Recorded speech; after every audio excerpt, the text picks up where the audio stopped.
Hey everybody, welcome back to the Print 3D channel. Today is December 30th and that means day 364 of the 3DP 365 project.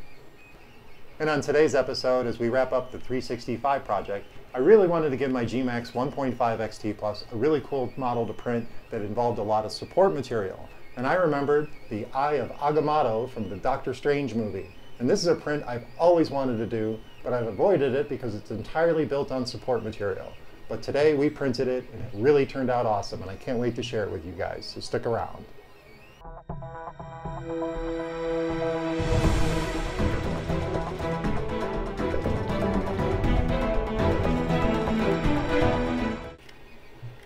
Hey everybody, welcome back and thank you for joining me here for day 364 of the 3DP 365 project. As I was saying in the introduction, I really wanted to print out something on my gMax 1.5 XT Plus that had a ton of support material.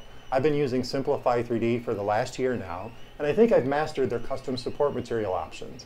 I've been able to print stuff that I wasn't able to print before because I really wasn't good with placing support material and how support material worked. And I've dialed in my settings pretty good. And I remembered this Eye of Agamotto model from the Doctor Strange movie, and I've always wanted to print this. But it involves a ton of support material, and I never had a chance to really try it because I was a little leery that it wouldn't print properly. And finally, we printed it. Here on day 364, I finally printed out the Eye of Agamotto model from the Doctor Strange movie. And our print turned out really good. I am super happy with the results. We did divide this up into the separate build plates for all the separate parts, and I addressed each one differently because each one needed its own set of support material. Now, I've already assembled the model to a certain extent. I can take off the cover, but these pieces for the little eye mechanism, I've already assembled, and I could take it apart for you guys, but it'd be easier just to show you and tell you about it. And as you can see, the eye opens up perfectly. So what I did was, I actually printed the purple piece sitting like this, completely built on support material all the way around, and I did use some helper discs. Now, one of the things I did do with the model too, is because it's got such a tiny footprint for the model itself when it starts printing, I lowered it into the print bed about 1 millimeter, which gave it a very flat surface here, which is normally curved in the actual prop model. Now I know that's really kind of takes away from the design, but it was a lot easier to print that way, and I wasn't worried about having a failure because this was over almost a 4-hour print with all that support material at a 0.2 millimeter layer height at 35 millimeters per second. So I was a little worried that it would fail. Just so you guys know, I am printing something right now next to me. This is the final print for the 365 project. So I'm really sorry about the printer going, but it's a long print and I've been working all day on this, and we also had to get the final print going. So I'm sorry if you guys can hear the printer in the background. But anyway, after the purple piece was printed, I addressed the gold parts, which are the parts for the little eye mechanism. And those needed to be built on support material. More importantly, the little eye covers here.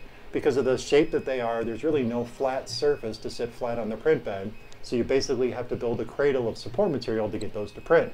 Now, the little eye mechanism, the turning mechanism here, because of its design, there's really no right way to print it without using support material. So I printed it with this face facing down and built all my support material in here. And it actually turned out really good. There were really no problems with it. The support material took a little bit of effort to get out, but it came out pretty clean, and I am super happy with the results. And you can see on the purple piece, there is some support material scarring. But this is supposed to be an ancient relic, so it adds a little bit of character.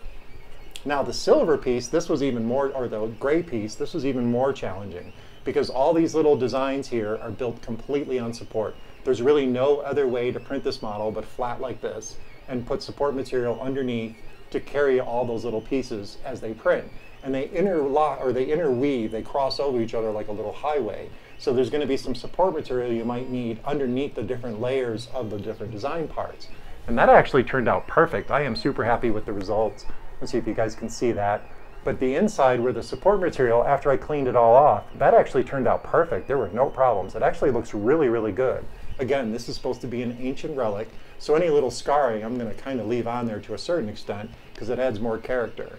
But the rest of the prints, all the prints actually turned out really, really good. I am super happy with the results. This is a very cool prop model. We did use 3 different colors of Matter Hacker's PRO Series filament. I used gray, purple, and gold, and the gMax 1.5 XT Plus did a stellar job on all the prints. Now you can get this model over at Thingiverse, and I'll put the link down in the description so you guys can download and print this one yourself. And there's also a stand that was made by the Broken Nerd And I'll put that link down in the description as well. And I wanted to print that for you guys today, but I needed to get the big print for tomorrow going, so I ran out of print time. But I want to print the stand for it once I finish it, so you'll definitely see that next year once this is all finished. But I am super happy with the print. All in all, it took about 6 hours total print time. Like I said, everything was printed with a 0.2 millimeter layer height. We did use 4 top layers, 4 bottom layers, and 3 perimeters, and anywhere between 10 to 15% infill on the parts. We did generate custom support material, and most everything was printed out at 35 millimeters per second, except for the purple piece, which I printed out at 40 millimeters per second because I knew my gMax could handle it, even building all those parts on support material. Because once I saw that this had printed, I knew we weren't going to have a problem with the other parts. So the prints turned out great. I really can't wait to finish this and show you guys what it looks like in 2018, because this is a very cool prop. I love how the little eye opens up like that. I'm definitely going to find some small LEDs and figure out a way to mount some lights in here without reprinting it, or just use it as a display item once I print out that very cool stand designed by the Broken Nerd. So you'll probably see this over in 2018, but for now, I'm super happy with my Eye of Agamotto model from the Doctor Strange movie. Well, that about wraps it up for day 364 of the 3DP 365 project. I hope you guys found this episode interesting and informative, and if you're looking for ways to support the channel, check out those affiliate links down in the description. And of course, don't forget to subscribe to the channel, comment, like, and share those videos, and I'll see you guys tomorrow.